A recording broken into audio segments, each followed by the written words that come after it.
This is rubbish. And this is just hard. But this is hard rubbish. Now, despite being rubbish, I posit that this rubbish is actually pretty valuable because I think if you look hard enough, there are diamonds to be found in the rough. Today, I want to prove that by showing my latest finds. Some great, some average, and some just plain gross. Stick around to see how much accrued value I have in these items as well.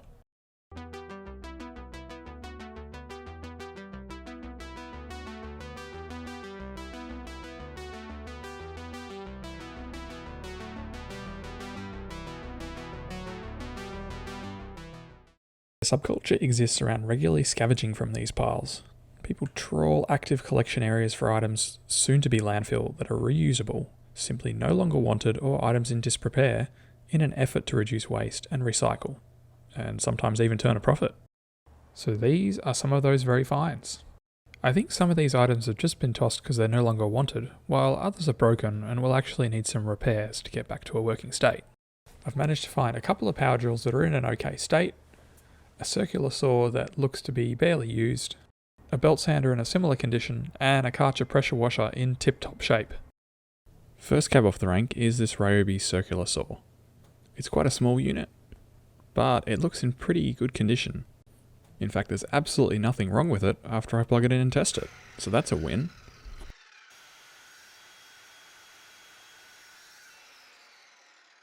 So all this one really needs is a solid clean and some WD-40 for some rust prevention.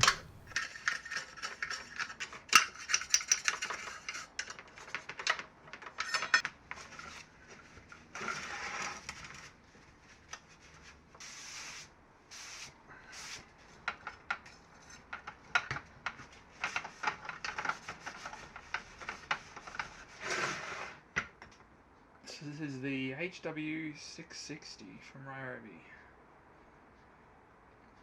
At the moment, 184mm 1500 watt corded circular saw goes for $79. So that's pretty good. $79. Next up, I've got a Wesco belt sander. Power cable is broken. That ain't gonna work. This Wesco was a bit worse for wear, but it was definitely worth the 15 minutes in repair attempts to get it working again.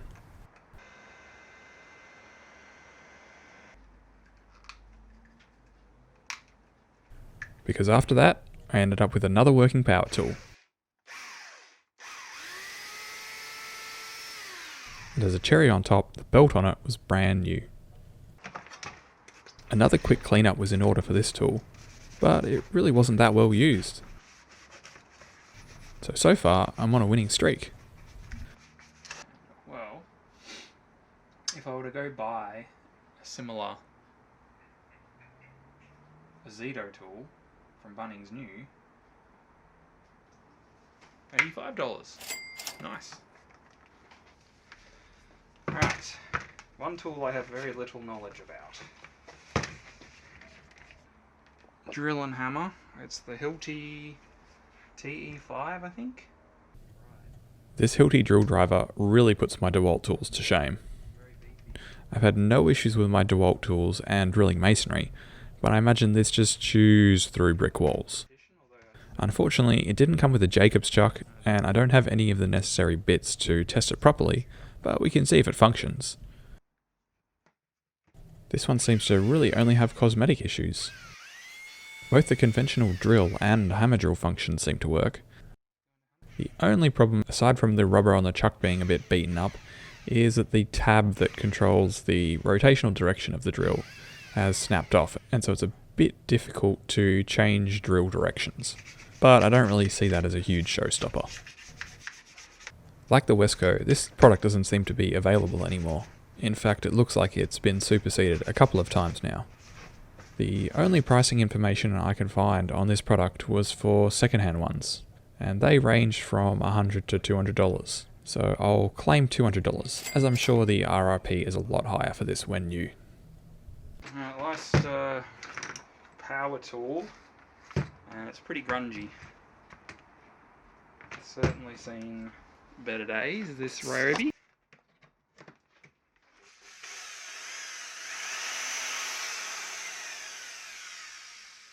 seems to. I think the trigger switch needs replacing. It's a little bit.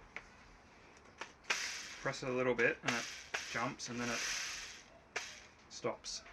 I'm wondering if the brushes might be on their way out. And this chuck is very rusted. I could try brushing some stuff on, I guess.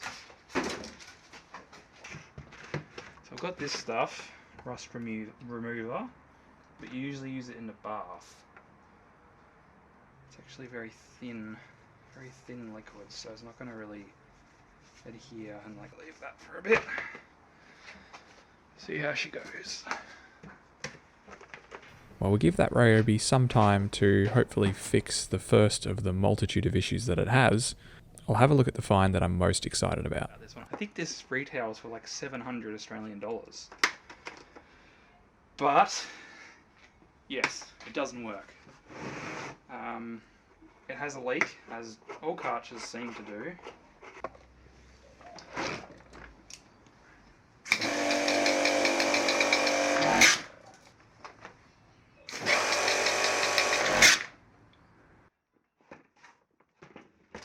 Fortunately, with this cartridge being so new, I'm able to get parts direct from the OEM. So $50 later, I have the part in my hand. I'll disassemble the motor and replace the part that's leaking.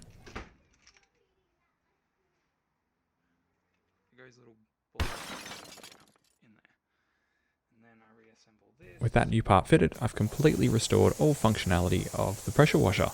Awesome! Brand new, these Karcher K4 pressure washers retail for $579. So $50 was a small sacrifice to get this up and running again. The Ryobi is looking much better after having its little bath in rust converter. It's still pretty grungy though.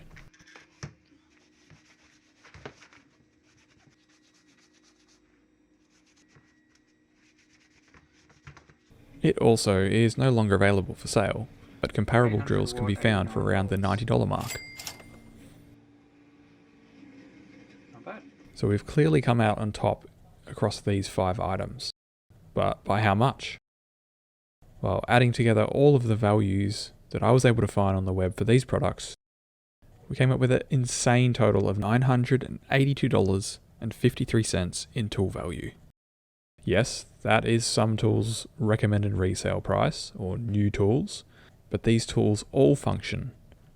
So, if you're in need of a tool, perhaps give that pile of hard rubbish near your house a second look. And if you have tools that are no longer valuable to you, consider putting them on hard rubbish or donating them to someone in need. Hope you enjoyed this video, guys. Catch you later. Bye.